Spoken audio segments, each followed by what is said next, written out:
Today's Patriot Radio News Hour is abbreviated due to some technical difficulties from the Colorado stream, but we have the broadcast from 9:30 to 10 o'clock. We apologize for any inconvenience. We're back here. Patriot Radio News Hour. Joe and Jason on this Monday. And I was on the phone here. We're having some issues with the stream, but we're working on that really quickly. We're talking about the Treasury Secretary, his comments today. He did say that we have countries coming forward and presented some very good proposals. We are evaluating them. His guess is that India will be one of the first trade deals that they are going to sign. So, but he didn't give any more detail, don't have any more timeline. Again, blaming China because, well, they sell us more than we sell them, kind of an issue. So we'll have to wait and see what happens there very quickly. This is the last day. You know, we ran $5 Indians Friday, and we had a huge amount of them, and we sold a huge amount of them. We still have some left, 885. I'm taking away the volume discounts. Number one, because we don't have, we've got less than 50 left. So, but the biggest reason, why am I taking away the volume discount today? $8.85, $5 Indians, because Friday, gold was below $3,300. And now, it's $3,340. Yeah, I mean, that's pretty good reason, right? And I was hoping, I'm still hoping, are we at least going to get a pause here for gold? You know, are we going to be in this 3,400 range, for a couple weeks? That would be nice. That hasn't been the trend this year. We're going to have to wait and see. News out of the COMEX. So this is New York.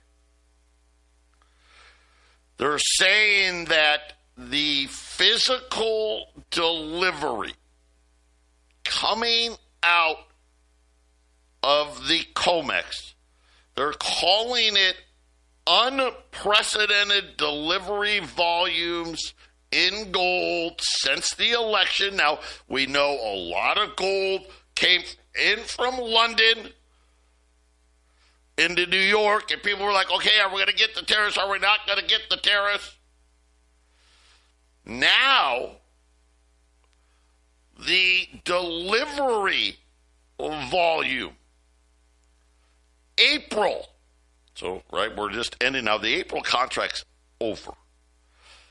And we're into the June contract. The second highest delivery volume on record.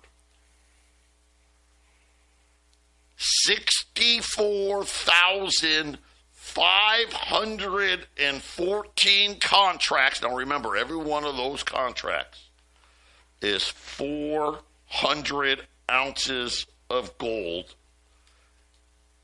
And so, you're just looking at an incredible amount of gold. The equivalent of over $21 billion. By the way, I think in dollar terms, this was the record.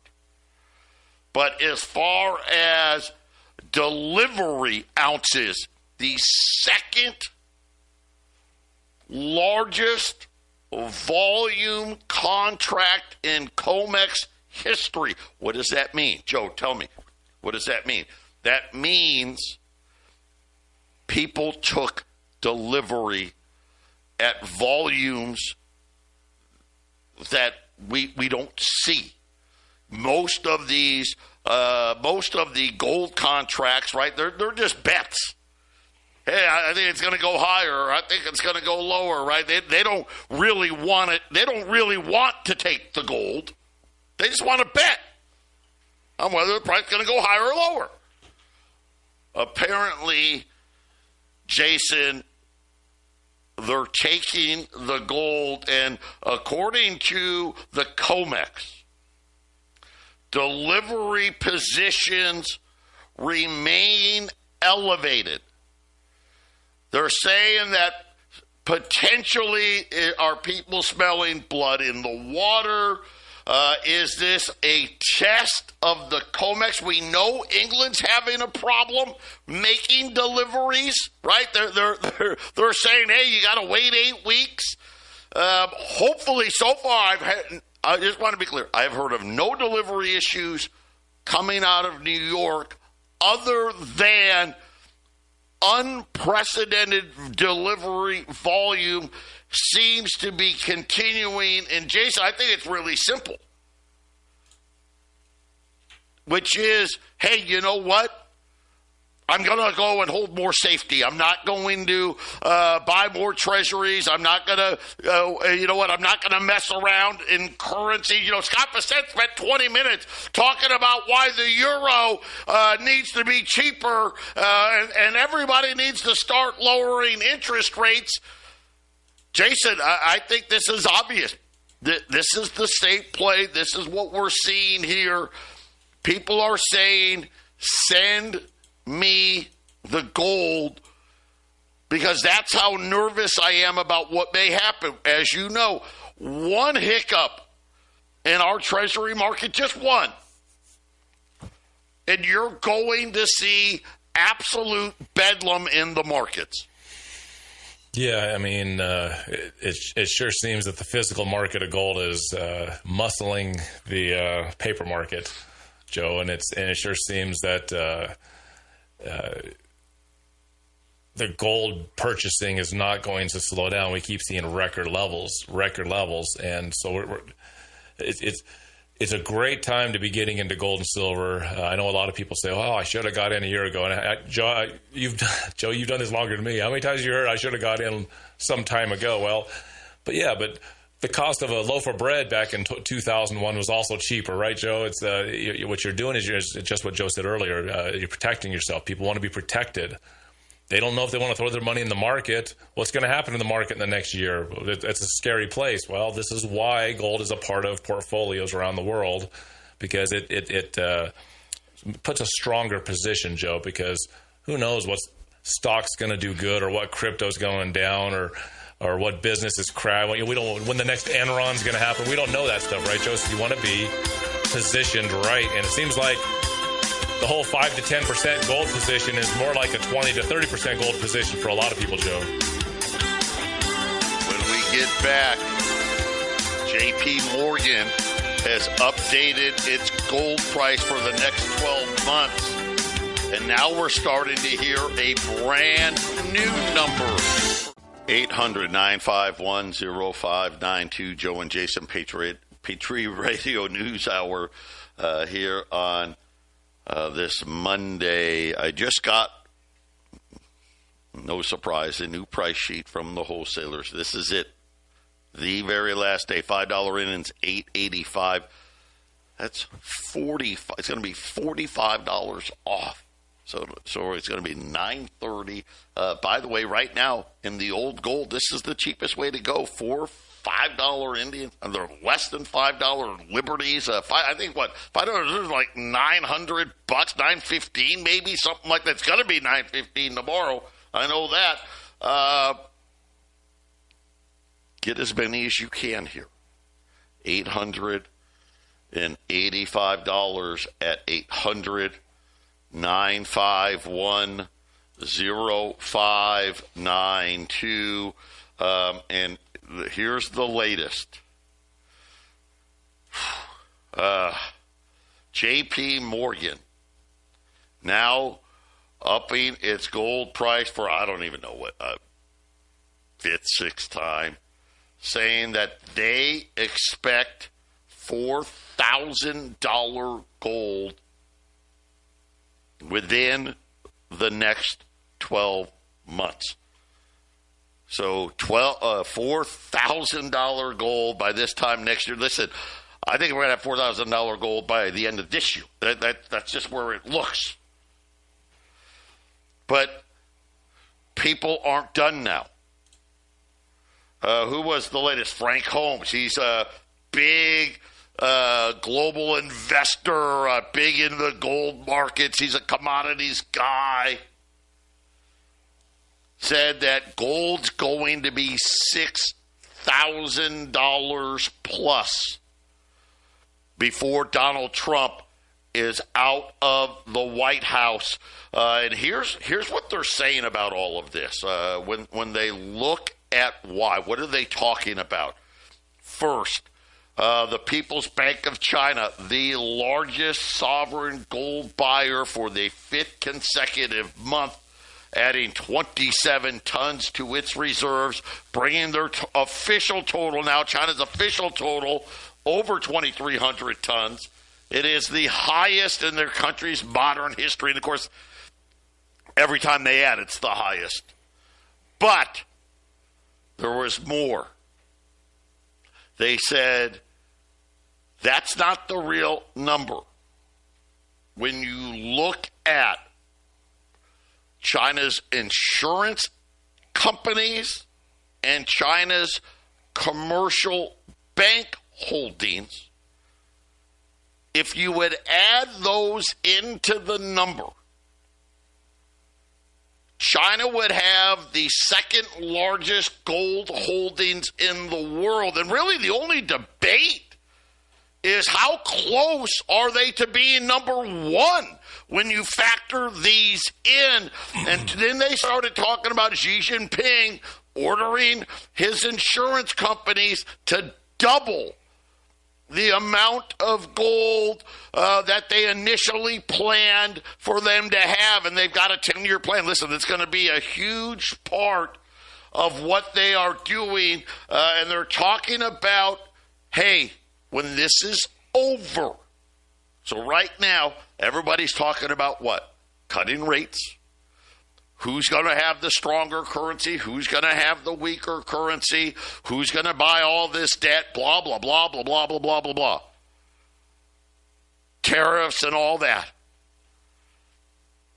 China is going to use gold as a way to get other nations to buy their currency instead of U.S. dollars. The Treasury Secretary, remember last week he was railing against the IMF and the World Bank, saying stop giving China loans, and they're not a poor country. And Jason, it is interesting how much gold now the Chinese are really dominating the marketplace. And remember last week, they made it official and said, listen, we want Shanghai to replace London as the place where commodity prices get set.